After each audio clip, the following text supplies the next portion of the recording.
So good morning all of you.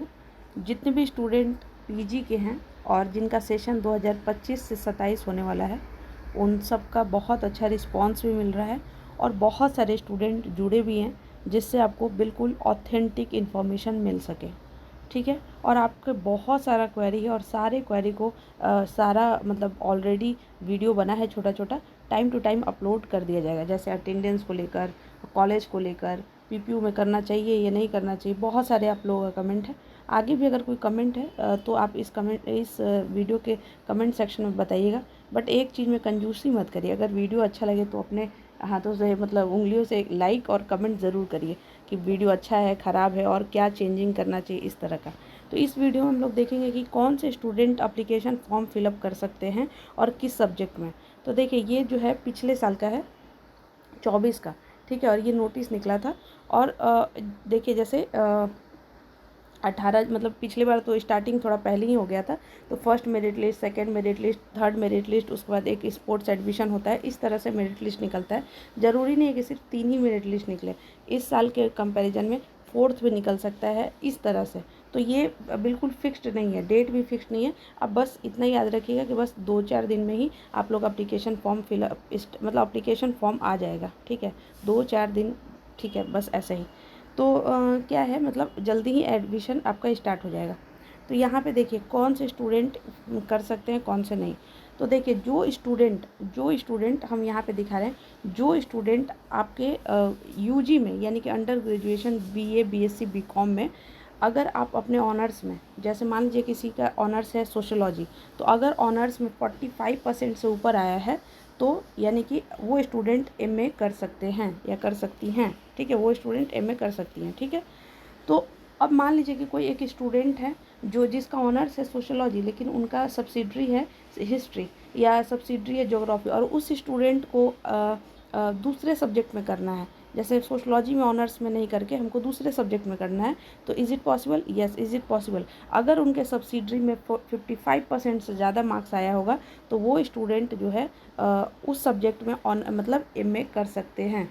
ठीक है, समझ में आ रहा है? वैसे ही एमएससी में देख लें, मान लीजिए किसी का स्टूडेंट का फिजिक्स है जो ऑनर्स था, लेकिन उनको है कि केमिस्ट्री से हमको पीजी करना है, तो क्या ये पॉसिबल है? अगर हाँ, ये पॉसिबल है। अगर केमिस्ट्री उनके सब्सिडरी में है और वो केमिस्ट्री में अगर 55% से ज़्यादा मार्क्स आया है तो आप एमएससी कर सकते हैं, बिल्कुल। ठीक है, कोई दिक्कत नहीं। ठीक है, अब यहाँ पे एक चीज़ और यहाँ पे ध्यान रखिएगा, ये 24 का नोटिस है, याद रखिएगा। अभी जैसे ही 25 का नोटिस आएगा आपको सबसे पहले टारगेट मिशन के चैनल पर मिलेगा और बहुत अच्छे से समझा सकते हैं। हो सकता है 1 घंटे लेट हो जाए क्योंकि कोई ट्रेन नहीं छूट रहा है, बट आराम से हम समझा देंगे और उसके हिसाब से आप देखिएगा। यहाँ पे हम अपने तरफ से कोई बात नहीं कर रहे हैं, यहाँ पे जो बात लिखा हुआ है वो पढ़ लीजिए। पास द बैचलर डिग्री जिस ऑनर्स कहते हैं with 45% marks in respective honours subject, major subject, core course. Honours को मेजर कोर्स भी कहते हैं, कोर कोर्स भी कहते हैं, यहाँ पे खुद लिखा हुआ है। सेकंड में क्राइटेरिया देखिए एलिजिबिलिटी में, pass the bachelor degree with 55 marks in subsidiary pass course allied subject.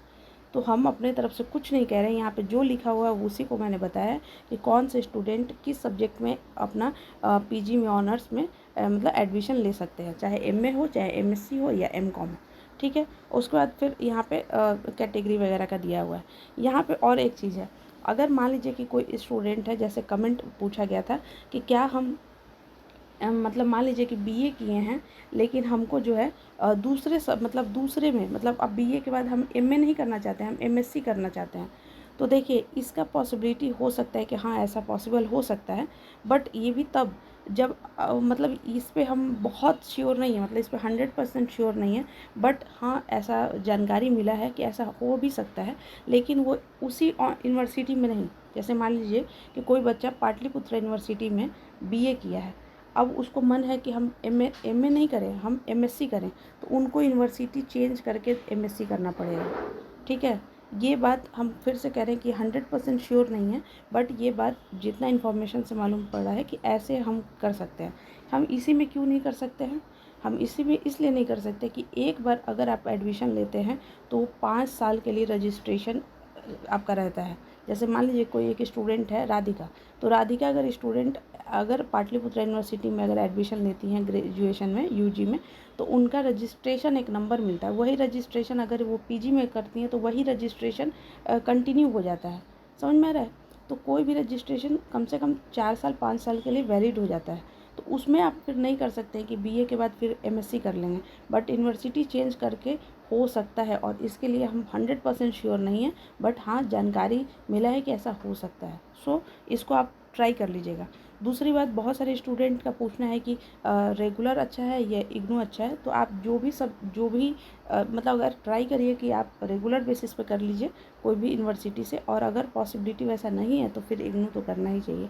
But हम अटेंडेंस के बहुत सारे स्टूडेंट ये इसलिए करना चाहते हैं, मतलब उनको लगता है कि डेली क्लास जाना है, बहुत कुछ करना है, तो हम अटेंडेंस के ऊपर सेपरेट वीडियो लाएंगे।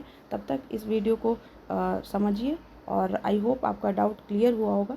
और और भी आपके डाउट है तो कमेंट सेक्शन में बताइएगा। Thank you so much. आप लोग का बैच जो बना हुआ है वो बैच है सारथी बैच है, आप उसमें भी ज्वाइन हो सकते हैं। और बिल्कुल यूजी के फर्स्ट सेमेस्टर से लेकर 4th सेमेस्टर तक हम आपके साथ हैं, और हर सेमेस्टर में पीवाईक्यू कैसे करना है, सिलेबस वगैरह सब पे, और भी जो भी वीडियो बना है उसका भी लिंक आपको डिस्क्रिप्शन बॉक्स में मिल जाएगा। Thank you so much, wish you all the best.